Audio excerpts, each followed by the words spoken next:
Hi అండి. రేపు శుక్రవారం రోజు రహస్యంగా ఇంటి బయట అంటే గుమ్మం ముందు దీనిని కాల్చండి చాలు. లక్ష్మీదేవి అనుగ్రహం కలుగుతుంది. కష్టాలు అనేవే దరి చేరవు. కష్టపడకుండా కోట్లు వస్తాయి. మీ సుడి తిరిగిపోతుంది. అద్భుతమైన ఫలితాలు వస్తాయి. మీరు పట్టిందల్లా బంగారం అవుతుంది. ఎక్కువగా కష్టపడకుండానే మీ జీవితం మారిపోతుంది. కనుక శుక్రవారం రోజున దీనిని కాల్చండి. ఇలా కాల్చడం వలన చాలా మంచి జరుగుతుంది. ఏవైనా ఇబ్బందులు ఉన్నా, ఇంట్లో ఎక్కువగా కష్టాలు వస్తున్నా తప్పక ఈ పరిహారం చేసుకోండి. ఈ పరిహారం వలన నరదృష్టి, నరఘోష, శత్రువుల బాధ కూడా తొలగిపోతాయి. మీ ఇంటి బయట అంటే గుమ్మం ముందు కాల్చాలి. గుమ్మం విషయంలో చాలా జాగ్రత్తలు పాటించాలి. లక్ష్మీదేవితో సమానమని అంటూ ఉంటారు గుమ్మాన్ని మన పెద్దలు. అందుకే గుమ్మంని తొక్కవద్దు, గుమ్మంపై కూర్చోవద్దని పెద్దలు చెప్తూ ఉంటారు. పద్ధతిగా గుమ్మాలను అలంకరించుకున్న ఇల్లు లక్ష్మీదేవి అనుగ్రహం పొంది సుఖ సంతోషాలతో వర్ధిల్లుతుంది. కాలితో తన్నకూడదు, దానిపై కూర్చోకూడదు. ఎవరికైనా ఏదైనా వస్తువు లేదా డబ్బు ఇచ్చేటప్పుడు అవతలి నుండి ఇవతలకి, ఇవతల నుండి అవతలకి ఇవ్వకూడదు. అలా ఇస్తే శుభ సూచకం కాదని పెద్దలు చెప్తున్నారు. స్త్రీలు గడప మీద కూర్చొని కన్నీరు పెట్టకూడదు. ఇంటి గుమ్మంపై కూర్చొని ఎలాంటి పరిస్థితుల్లో కూడా భోజనం చేయకూడదు. అదేవిధంగా గుమ్మం దగ్గర గోర్లు కత్తిరించకూడదు. చాలామంది గుమ్మంపై కూర్చొని తల దువ్వటము, పూలమాల కట్టుకోవడం చేస్తూ ఉంటారు. పొరపాటున కూడా అలా చేయకూడదు. గుమ్మంపై తల పెట్టి నిద్రించకూడదు. ఇలా చేయటం వలన లక్ష్మీదేవి అవమానపరిచినట్లుగా అవుతుంది. శుక్రవారం రోజు తప్పనిసరిగా ఆడవారు గుమ్మానికి పసుపు రాసి కుంకుమ బొట్లు పెట్టుకోవాలి. అలాగే 2 సింహాలకి 2 వైపులా ఎర్రటి పూలు పెట్టుకోవాలి. ఇలా పెడితే లక్ష్మీదేవి చాలా సంతోషిస్తుంది. ఇక ప్రత్యేకించి శుక్రవారం రోజు గుమ్మం ముందు అంటే ఇంటి బయట దీనిని కాలిస్తే మీ ముందే కష్టాలన్నీ కూడా పోయి సకల ఐశ్వర్యాలు సిద్ధిస్తాయని పెద్దలు చెప్తున్నారు. మరి శుక్రవారం రోజున ఇంటి బయట ఏం కాల్చాలి అనే విషయాన్ని ఇప్పుడు మనం ఈ వీడియోలో వివరంగా తెలుసుకుందాం. అంతకన్నా ముందు ఒకే వరంతో 3 కోరికలు తీర్చుకున్న వెంకయ్య కథను విందాం. వెంకయ్య అనే వ్యక్తి సముద్రంలో చేపలు తెచ్చుకొని అమ్ముకొని బతుకు సాగిస్తూ ఉన్నాడు. ఎంత సంపాదన వచ్చినా కడుపుకే గాని మిగలటం లేదు. తల్లిదండ్రులు గుడ్డివారు, ఉండడానికి ఇల్లు లేదు.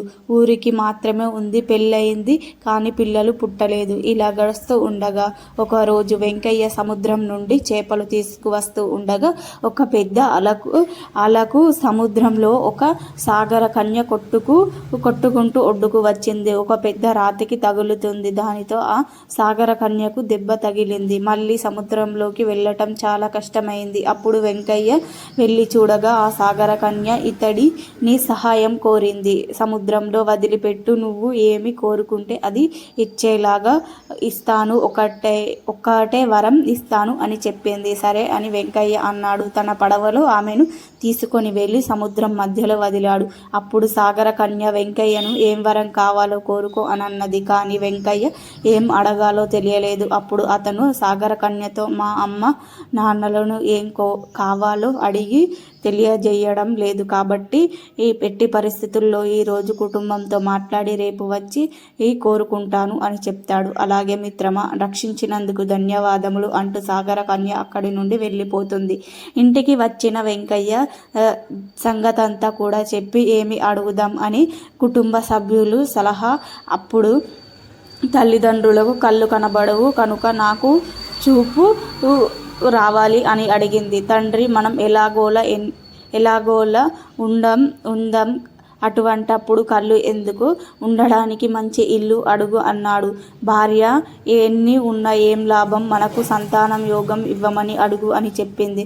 ఇద్దరి ఈ సలహాలు విని గందరగోళం అవ్వకుండా ఆలోచిస్తూ ఏం అడుగుదాం అనుకుంటూనే పడవ ఎక్కి వెంకయ్య మెల్లగా సముద్రంలోకి వెళ్ళాడు.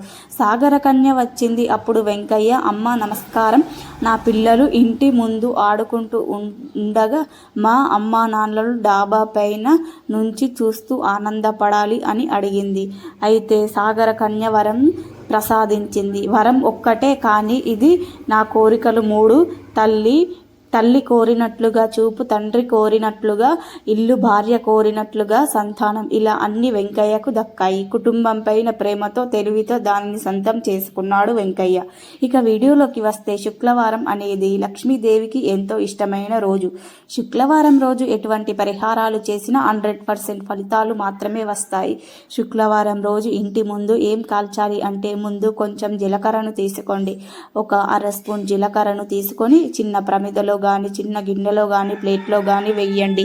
జీలకర్రకు మన కష్టాలను తొలగించే శక్తి ఉంది కనుక ముందు జీలకర్రను తీసుకోండి. ఆ పైన అర స్పూన్ నల్ల మిరియాలను వేయండి. అలాగే పావు స్పూన్ ఆవాలను కూడా వేయండి.